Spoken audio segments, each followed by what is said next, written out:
અમદાવાદમાંથી ઝડપાયા રાજકોટના ચાંદી ચોરો। 120 કિલો ચાંદીની કરવામાં આવી હતી ચોરી। અમદાવાદ ક્રાઇમ બ્રાન્ચે આરોપીઓને દબોચ્યા। ચાંદી ઓગાળવાની ભઠ્ઠી લઈને ફરતા હતા ચોરો। રાજકોટમાં થયેલી ચાંદી ચોરીએ ભારે હંગામો મચાવ્યો હતો।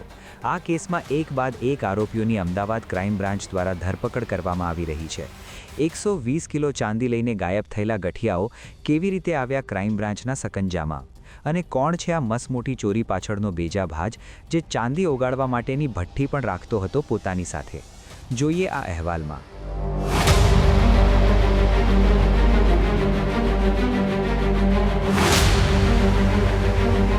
રાજકોટ તેમજ અમદાવાદ ક્રાઇમ બ્રાન્ચ દ્વારા ચાંદી ચોરીમાં સંડોવાયેલા આરોપીઓને દબોચવામાં આવી રહ્યા છે। 2 દિવસ પહેલા પકડેલા પ્રદીપ પ્રજાપતિ બાદ હવે મંગુસિંહ નામના આરોપીની અમદાવાદ ક્રાઇમ બ્રાન્ચે ધરપકડ કરી છે, જેમાં તેની પાસેથી ક્રાઇમ બ્રાન્ચની ટીમને 40 કિલો ચાંદી અને ચાંદી ઓગાળવાની ભઠ્ઠી મળી આવી છે। વાત એમ છે કે થોડા દિવસ પહેલાં રાજકોટમાં શક્તિ સિલ્વર નામની પેઢીમાંથી 120 કિલોથી વધુ ચાંદીના દાગીનાની ચોરીની ઘટના બની હતી। આ ઘટના બાદ રાજ્યભરની પોલીસ દોડતી થઈ ગઈ હતી, જેમાં 2 દિવસ પહેલાં અમદાવાદ ક્રાઇમ બ્રાન્ચ દ્વારા પ્રદીપ પ્રજાપતિ નામના આરોપીની ધરપકડ કરી હતી, જેની પાસેથી 40 કિલો ચાંદીનો જથ્થો અને ચાંદી ઓગાળવાની ભઠ્ઠી મળી આવી હતી। પ્રદીપ પ્રજાપતિ ચાંદી ચોરીના મુખ્ય આરોપી મુકેશ પ્રજાપતિનો પિતરાઈ ભાઈ હતો। તેણે ચોરીનો મુદ્દામાલ મુકેશ પ્રજાપતિના કહેવાથી સાચવી રાખ્યો હતો, જેની પૂછપરછમાં સામે આવ્યું કે ચાંદી ચોરીની ઘટના બાદ મુખ્ય આરોપી મુકેશ પ્રજાપતિ દ્વારા 80 કિલો જેટલો ચાંદીનો જથ્થો પ્રકાશ પ્રજાપતિને સાચવવા આપ્યો હતો, જેમાંથી પ્રકાશ પ્રજાપતિએ 40 કિલો ચાંદી બુલિયનના વેપારી રાઠોડ બુલિયન નામની પેઢી ધરાવનાર માંગુસિંહ રાઠોડને આપ્યો હતો, જેથી અમદાવાદ ક્રાઇમ બ્રાન્ચ દ્વારા માંગુસિંહ રાઠોડના ઘરે તપાસ કરવામાં આવી, જ્યાંથી ક્રાઇમ બ્રાન્ચની ટીમને 40 કિલો ચાંદીનો મુદ્દામાલ તેમજ ચાંદીના ઘરેણાં ગાળવા માટેના સાધનો અને ભઠ્ઠી મળી આવી છે। આ કેસમાં ફરાર આરોપી માંગુસિંહ પણ પોલીસના સકંજામાં આવી ગયો છે। ચોરીમાં ગયેલ ચાંદી છે એ પ્રદીપ પ્રજાપતિ નામના વ્યક્તિ પાસે અમદાવાદ શહેરમાં ગીતા મંદિર ખાતે મોબાઈલ શોપમાં પડેલ છે એવી હકીકત આધારે કુલ 40 કિલો ચાંદી સાથે પ્રદીપ પ્રજાપતિ નામના ઈસમની ધરપકડ કરવામાં આવેલી હતી।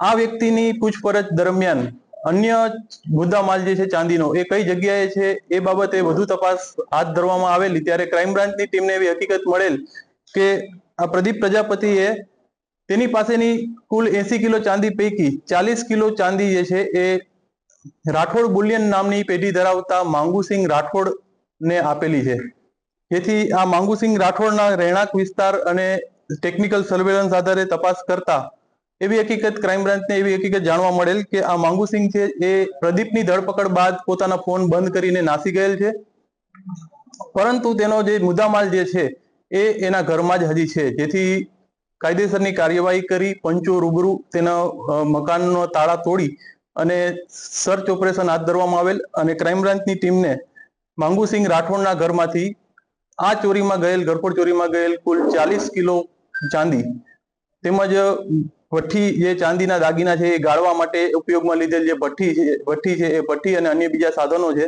વગેરે મળી આવેલ છે। પોલીસની પ્રાથમિક તપાસ અને આરોપીની પૂછપરછમાં સામે આવ્યું કે આરોપી પ્રદીપ દ્વારા માંગુસિંહને જે 40 કિલો ચાંદી આપવામાં આવી હતી તે બાદ પોલીસ દ્વારા પ્રદીપની ધરપકડ થઈ હતી, જેથી માંગુસિંહ પોતાનો ફોન બંધ કરી ઘરને લોક કરી ફરાર થઈ ગયો હતો। આરોપી પ્રદીપ પ્રજાપતિ એડવોકેટ વિક્રમસિંહ દેવુસિંહ રાજપૂત થકી માંગુસિંહના સંપર્કમાં આવ્યો હતો। ચાંદી ચોરીના મુખ્ય આરોપી મુકેશ પ્રજાપતિના કહેવાથી આરોપી પ્રદીપ પ્રજાપતિએ માંગુસિંહને 40 કિલો ચાંદીનો જથ્થો ઓગાળવા માટે આપ્યો હતો, જેમાંથી માંગુસિંહ દ્વારા 10 કિલો ચાંદીનો જથ્થો ઓગાળી પરત આપ્યો હતો। મુખ્ય આરોપી મુકેશ પ્રજાપતિ એડવોકેટ વિક્રમસિંહ થકી માંગુસિંહના સંપર્કમાં આવ્યો હતો। ચોરી થયેલો ચાંદીનો જથ્થો માંગુસિંહને ઓગાળી આપ્યા બાદ તેને 10% રકમ આપવાનું નક્કી થયો હતો। આરોપી માંગુસિંહ અને એડવોકેટ વિક્રમસિંહ છેલ્લા 7 વર્ષથી એકબીજાના સંપર્કમાં હતા અને તેના થકી જ મુકેશ તેમજ પ્રદીપ પ્રજાપતિને માંગુસિંહનો સંપર્ક થયો હતો।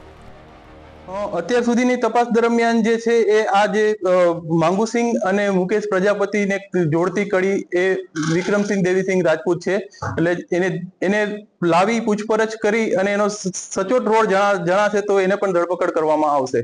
આ ઉપરાંત ચોરી ખરેખર કરનાર મુખ્ય આરોપી જે અગાઉ ઘરફોડ ચોરીમાં પકડાયેલો છે એ મુકેશ પ્રજાપતિનું નામ અત્યાર સુધીની તપાસ દરમિયાન ખોલવામાં આવેલ છે. જ્યારે મુકેશ પ્રજાપતિની ધરપકડ કરવામાં આવશે ત્યારે એની સાથે અન્ય કોણ આરોપીઓ હતા એ વધુ વિગતો ધ્યાનમાં આવશે. બીજી તરફ રાજકોટ ક્રાઇમ બ્રાન્ચે પણ ચાંદી ચોરીના કેસમાં વપરાયેલી ક્રેટા કારના માલિક રાજુ ભોજકની ધરપકડ કરી તેની પાસેથી 31 કિલોથી વધુ ચાંદી કબજે કરી છે. સાથે જ અમદાવાદ ક્રાઇમ બ્રાન્ચ દ્વારા ચોરીનો મુદ્દામાલ સગેવગે કરનાર 2 આરોપીની પણ જેલના સળિયા પાછળ ધકેલી દેવામાં આવ્યા છે. ત્યારે હજી આ કેસનો મુખ્ય આરોપી મુકેશ પ્રજાપતિ પોલીસને હાથ લાગ્યો નથી, જેને પકડવા પોલીસે ચક્રો ગતિમાન કર્યા છે. બીજી તરફ પોલીસ હવે આરોપી માંગુસિંહ અને મુખ્ય આરોપી મુકેશની કડી એડવોકેટ વિક્રમસિંહની શોધખોળ કરી તેની પૂછપરછ કરશે અને જો ચાંદી ચોરીના કેસમાં તેની સંડોવણી સામે આવશે તો તેને પણ જેલની હવા ખાવાનો વારો આવશે.